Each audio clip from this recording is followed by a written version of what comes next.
Hey guys, it's your girl Cameron J, and today is our first Wacky Wednesday. Woo! This video title is kind of offensive, so I'm sorry about that.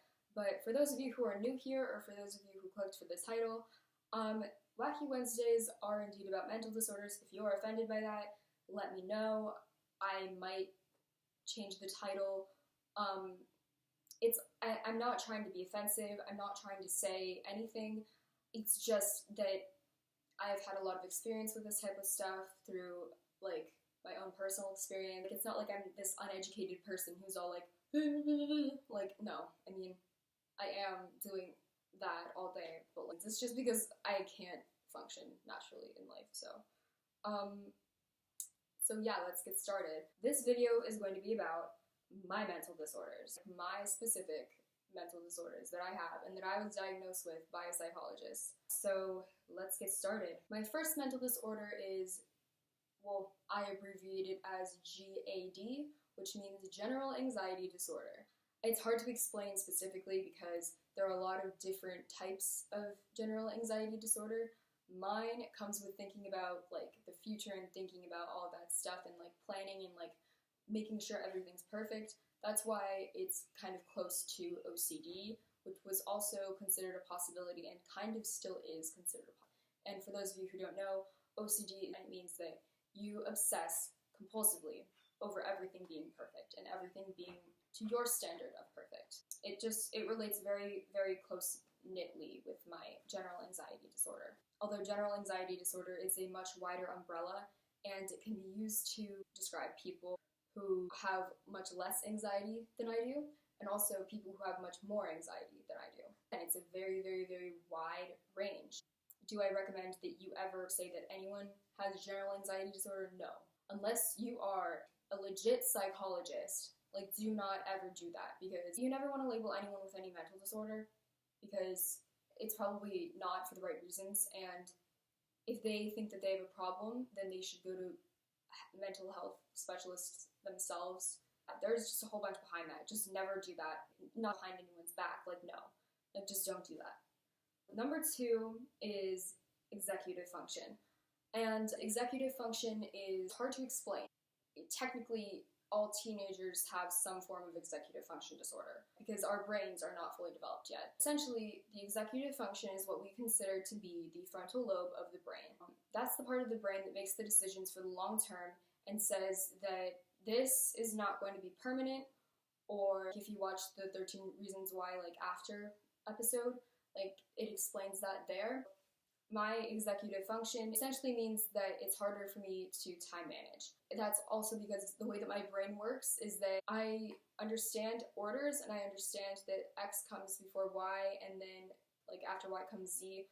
Like, I understand that, but I don't understand the actual unit of time and how long it feels to be 5 minutes versus how long it feels to be 1 minute, how long it feels to be an hour, because sometimes hours can feel like minutes and minutes can feel like hours. So it's just the way that my brain works. It's always gotten confused with that. It's like a similar idea as the dyslexia, because dyslexia is a disorder where you're like, you get confused between letters, things like that.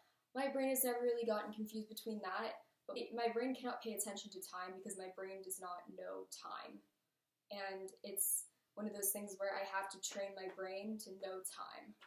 And it's very hard, especially when you just don't know. I mean, like, the only way I could know is if I counted, like, 1, 2, like, in seconds.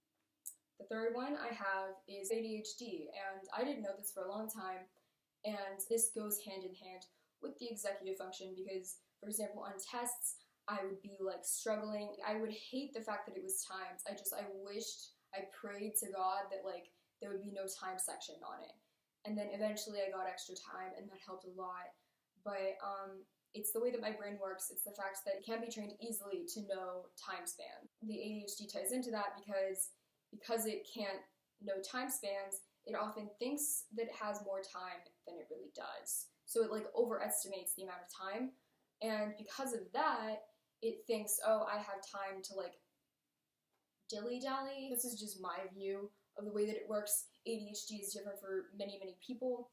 ADHD can be hardly noticed. ADHD can be completely severe, and you can see it in instances, like instances, like within the snap of a finger is my point. Because there are people who have ADHD who seem completely normal, and they just might get a little bit distracted here and there. And it's less of the hyperactive disorder. It's more of the like just getting distracted.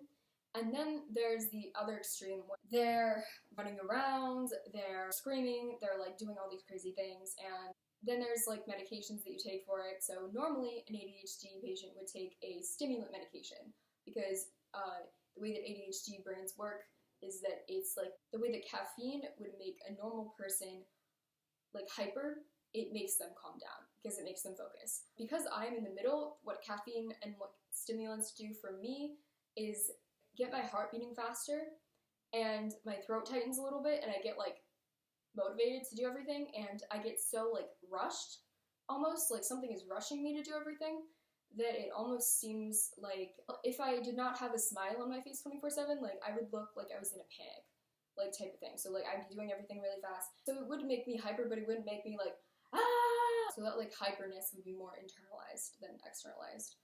Because the way that my ADHD works is whenever I get distracted, I'm just like, ooh. I'm like calm. Every person is different, every situation is different, and you need to consider that when someone tells you that they have ADHD, or if you're a teacher and if your students have ADHD, like, just understand that every kid is different. Don't compare kids to other kids because it just doesn't work. There's this last one, which is a bigger deal than all the others, because, I mean, society makes a big deal because honestly, there's not really much of a way to treat it. It's not really a disorder. I don't know how to identify what it is specifically. If it's considered a mental disorder, or if it's considered like I don't know. I don't know what this is considered.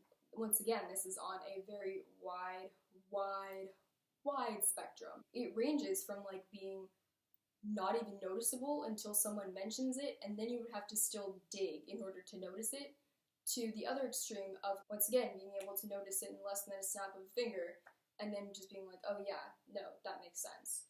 According to the current paperwork that I have, I either do have Asperger's syndrome, or it was one of those things where they thought that I might have it, but they weren't sure. So this was similar to the OCD thing. It was also like general anxiety disorder, but like it was very similar to OCD, so they might still think that I could have OCD.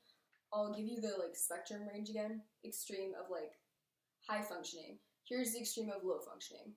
Low functioning is more of the people that are like emotionally less developed. And the whole spectrum is like emotionally less developed. Super quickly, I just wanted to mention for the higher functioning end of the spectrum that there are less symptoms and the symptoms do not show, and that's one of the main differences. And the other main difference is that the whole super smartness thing, if you've ever seen like Big Bang Theory or Rain Man, or like the guys are super smart who have like Asperger's and like all those other high functioning end things, that only happens sometimes, but that does happen.